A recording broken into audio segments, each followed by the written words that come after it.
a remote patch of Siberian forest. No towns, no roads, no signs of life for miles. Then suddenly, a massive explosion. So powerful, it flattened over 80 million trees. So bright, it was seen from hundreds of miles away. And so loud, people thought the world was ending. But here's the strange part. No crater. And yet, years later, a perfectly circular lake appeared, right where the sky exploded. To this day, no one agrees on how it got there. This is the story of Lake Cheko, a shallow, circular lake in the Siberian wilderness. For over a century, scientists have searched for answers surrounding the 1908 Tunguska Event, one of the most powerful, unexplained explosions in recorded history. Eyewitnesses said they saw a fireball streak across the sky. Some said it looked like the sun falling to Earth. Moments later, a blast shook the region with the force of a thermonuclear bomb, estimated at 10 to 15 megatons. It leveled everything in its path for over 800 square miles, and yet, no one has ever found an impact site. No crater, no definitive debris, just flattened forest. That's why most scientists concluded it must have been an airburst, an asteroid or comet that exploded just before hitting the ground. But decades later, modern researchers noticed something unusual. A small round lake, Lake Cheko, just a few miles from the blast's estimated epicenter. And now some believe it's not just any lake. It could be the missing crater, the one that supposedly didn't exist. For decades, Lake Cheko wasn't even part of the investigation of the Tunguska site. Early Soviet expeditions in the 1920s focused on the scorched trees, the blast radius, and eyewitness reports. They never mentioned the lake. It simply didn't seem important. But in the early 2000s, things changed. A team of Italian researchers began analyzing satellite imagery of the Tunguska region, and that's when they noticed it, a nearly perfect circle, hidden within the dense Siberian forest. This wasn't just any lake. Its location? Just 6 miles from the estimated epicenter. Its shape? Conical, like an impact crater. And oddly, it wasn't clearly marked on any pre-1908 maps. That raised the question, was this lake always here, or was it created by the event? The team decided to investigate further, traveling deep into the wilderness, taking samples, and measuring the lake's depth. What they found only deepened the mystery. In 2007, the research team from the University of Bologna conducted one of the first serious scientific studies of Lake Cheko. They expected to confirm if it was just a natural formation. Instead, they found evidence that challenged everything. First, the sediment layers at the bottom of the lake were extremely shallow. According to their measurements, the lake had only about 100 years of accumulated sediment, dating it to around 1908. Second, the lake's bathymetry, its underwater shape, wasn't consistent with glacial lakes in the region. Instead of a flat or irregular bottom, it was sharply conical, narrow, like a funnel, a shape consistent with something punching into the earth at high speeds.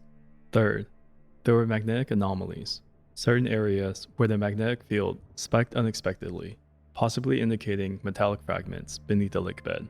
That's when the team published their theory. Lake Cheko wasn't a normal lake at all. It was a small impact crater, formed by a surviving fragment of the Tunguska object that made it to the ground. But not everyone agreed. Russian scientists were quick to challenge the findings. They claimed the lake was far older, and the sediment layering could be affected by many factors, like water currents, seasonal floodings, or wind. They also argued that glacial activity and permafrost could easily account for the lake's shape. And then came the quote that summed up the entire divide. People see mystery because they want to. Maybe, but so far, no one has conclusively proved them wrong. If Lake Cheko really is the result of an impact, then we're still left with a few unsettling questions. First, where's the rest of the debris?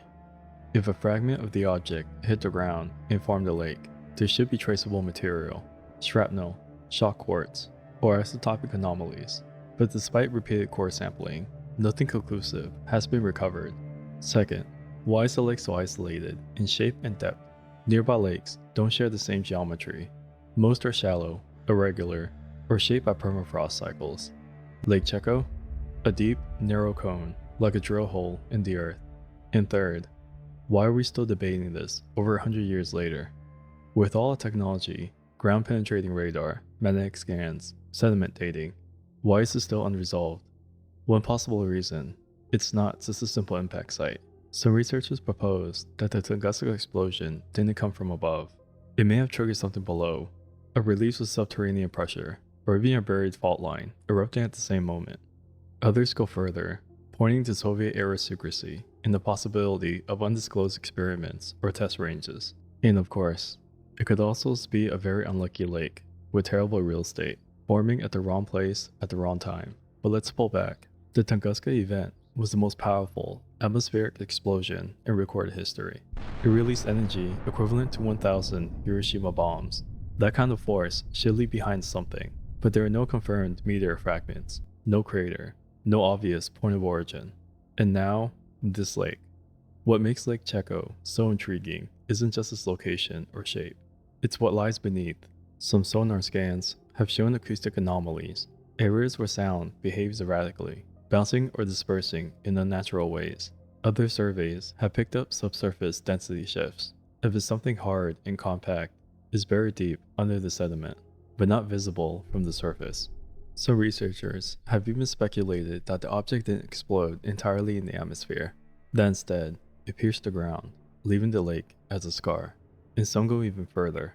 A few say the object wasn't natural at all, that it was technology, not from us, not from now. In the decades since, interest in the Tunguska event has never fully faded, but Lake Cheko has given it a second life. In recent years, teams from Europe, Russia, and even NASA-adjacent research groups have continued scanning and modeling the site. They've used ground-penetrating radar, magnetic field mapping, and deep sediment core drilling. Some findings support the impact theory, others contradict it. There's no consensus. The only thing everyone agrees on is that the lake is still there, still weird, still unsolved. And there's one more twist. A proposal is made to partially drain Lake Cheko, to dig beneath it and see what's really down there. But environmental protections, and perhaps a little political discomfort, stall the project indefinitely. So the lake remains untouched, a geological question mark just sitting there, waiting. There's something unsettling about a place like this.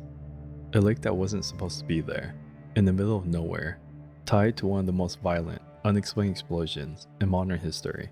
And over 100 years later, we still can't agree on what caused it. Maybe it's just a geological fluke. Maybe it's the long-forgotten scar of a cosmic event.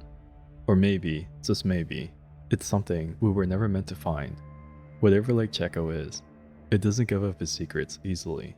And that, in the end, might be the most mysterious thing of all.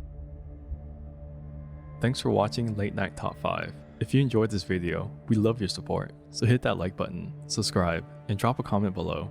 What mysteries should we cover next? And if you're up for more late night chills, check out the next video.